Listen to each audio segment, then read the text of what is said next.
শীত এসে দোরগোড়ায় উঁকি মারছে, আর এই শীতের সময় হাঁসের ডিমের কারি খেতে কার না ভালো লাগে। এটা যদি হয় আবার গরম গরম ভাতের সাথে, তাহলে ব্যাপারটা তো পুরো জমেই যায়। হাঁসের ডিমের কারির রেসিপি তো আপনারা অনেক রকমভাবে করে খেয়েছেন।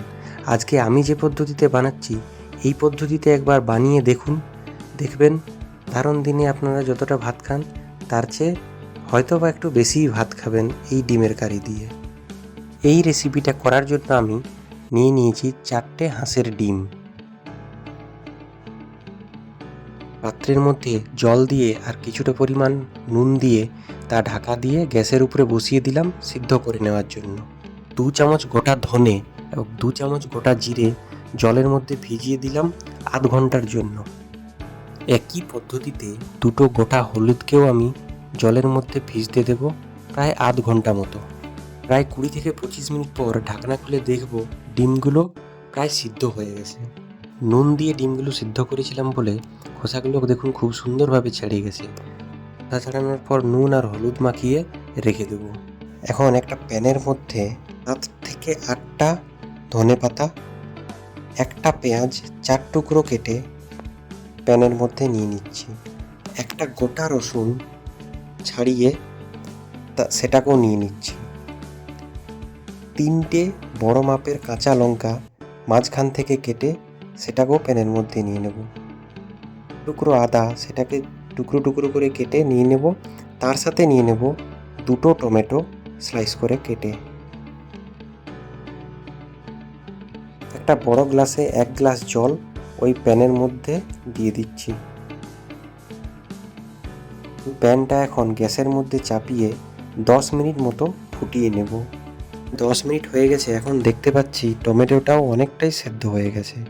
এখন আমি গ্যাসের ফ্লেমটা অফ করে জল থেকে পেঁয়াজ, আদা, রসুন এইগুলোকে আলাদা করে নেব। জলটা রেখে দেব, পরবর্তী ক্ষেত্রে আমার কাজে লাগবে।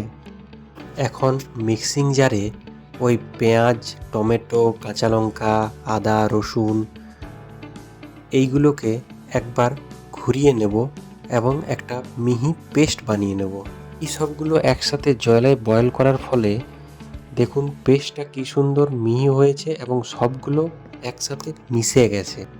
আধ ঘন্টা ভিজিয়ে রাখা গোটা হলুদকে ভালোভাবে শিলে বেটে নেব। একই পদ্ধতিতে গোটা ধনে এবং গোটা জিরেকে একসাথে ভালোভাবে শিলে বেটে নেব। আরও গ্যাসের ফ্লেমটা অন করে তার মধ্যে কড়াই গরম করে দিয়ে দেব সরষের তেল। গ্যাসের ফ্লেমটা মিডিয়াম টু হাই রেখে ডিমগুলোকে ভালোভাবে এপাশ ওপাশ করে ভেজে নেব।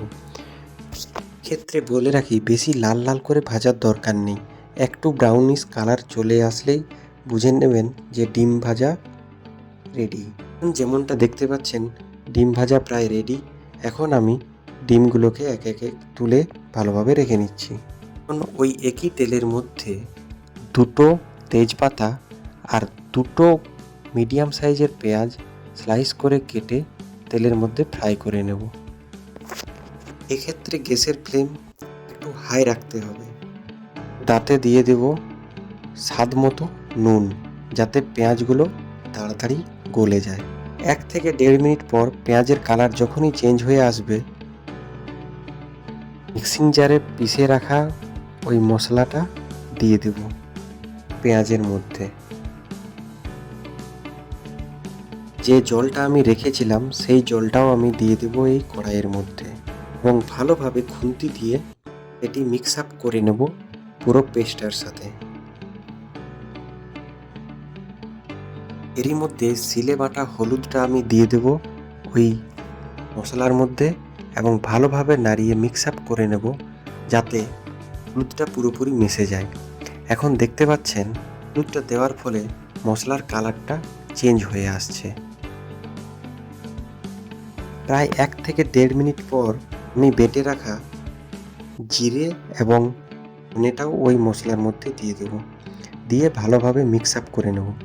দেখুন হলুদ, জিরে, ধনে এবং তার সাথে টমেটো বাটা মিশে গিয়ে একটা খুব সুন্দর কালার তৈরি হয়ে এসেছে। এখন গ্যাসের ফ্লেমটা আরেকটু হাই করে ভালোভাবে আমি মশলাটা মিক্স আপ করতে থাকবো প্রায় 3 থেকে 4 মিনিট ধরে। দেখুন ধীরে ধীরে মশলার কালারটা চেঞ্জ হতে শুরু করেছে এবং খুব সুন্দর একটা স্মেল বার হচ্ছে। আমি মশলাটা কষাতে থাকবো যতক্ষণ না তেল ছাড়তে শুরু করে। আপনারা চাইলে মশলাটা এইভাবে ঢাকা দিয়েও কষতে পারেন, যাতে প্রসেসটা আর একটু তাড়াতাড়ি হয়। প্রায় 3 থেকে 4 মিনিট পর ঢাকনা খুললে দেখতে পাবেন মশলাটি খুব সুন্দর একটা স্মেল ছাড়তে শুরু করেছে এবং মশলাটি কষানো প্রায় রেডি হয়ে গেছে। এই মোমেন্টে আপনারা চাইলে কাশ্মীরি লঙ্কার গুঁড়ো দিতে পারেন, তাতে কালারটা আরেকটু সুন্দর আসে। আমি এখানে কাশ্মীরি লঙ্কা ব্যবহার করিনি, আপনারা চাইলে করতেও পারেন। যখনই দেখবেন মশলা থেকে এইভাবে তেল ছাড়তে শুরু করেছে, মশলা এখন পুরোপুরি রেডি। এরপর আমি ওই ভেজে রাখা ডিমগুলো এর মধ্যে দিয়ে দেবো। এখন আমি ওই ভেজে রাখা ডিমগুলো এক এক করে এই কড়াইয়ের মধ্যে দিয়ে দিচ্ছি এবং দিয়ে নিয়ে একটা খুন্তির সাহায্যে ভালোভাবে 1 থেকে 1.5 মিনিট ধরে নাড়ি, যাতে ওই ডিমের মধ্যে মশলাটি ভালোভাবে লেগে যায়। এই মুহূর্তে মনে রাখতে হবে গ্যাসের ফ্লেমটি অবশ্যই লো টু মিডিয়াম করার জন্য। এখন ওই ডিমের মধ্যে আমি কিছুটা পরিমাণ জল দিয়ে দেব, যাতে ওই কষানো মশলাটা কড়াইয়ের গায়ে না লেগে যায়। জল দেওয়ার পর যখনই দেখবেন এই রকম একটু একটু ফুটতে শুরু করেছে, তখনই নুনটা টেস্ট করে আমি একটা ঢাকা দিয়ে দেব প্রায় 5 মিনিটের জন্য।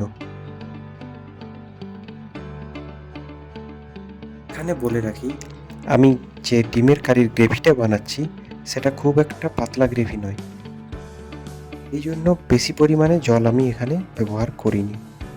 এখন একটা খুন্তির সাহায্যে এপাশ ওপাশ নাড়িয়ে আমি দেখে নেব যে গ্রেভিটা কড়াইয়ের মধ্যে লেগে যাচ্ছে নাকি। দেখুন, গ্রেভিটা একটা জুসি জুসি ব্যাপার আছে এবং কড়াইয়ের মধ্যে তার লেগে যায়নি। এখন যেমনটা ভিডিওতে দেখতে পাচ্ছেন, হাঁস ডিমের কারি পুরোপুরি রেডি সার্ভ করার জন্য। ডিমের কারিটা আজকে আমি একটু অন্যভাবে বানালাম, আপনারাও একবার বাড়িতে ট্রাই করে দেখুন, আশা করি অবশ্যই ভালো লাগবে। ভিডিওটা কেমন হয়েছে কমেন্ট করে জানাতে ভুলবেন না এবং এই রকম আরও নতুন নতুন রেসিপি দেখতে হলে আমার এই চ্যানেলটিকে সাবস্ক্রাইব করুন, ভিডিওটি বেশি পরিমাণে শেয়ার করুন, ভিডিওটিতে লাইক করুন। ভিডিওটি যদি আপনি শেষ পর্যন্ত দেখে থাকেন তবে ভোজন রসিক বাংলা ইউটিউব চ্যানেল পক্ষ থেকে আপনাকে ধন্যবাদ। ভালো থাকবেন, সুস্থ থাকবেন।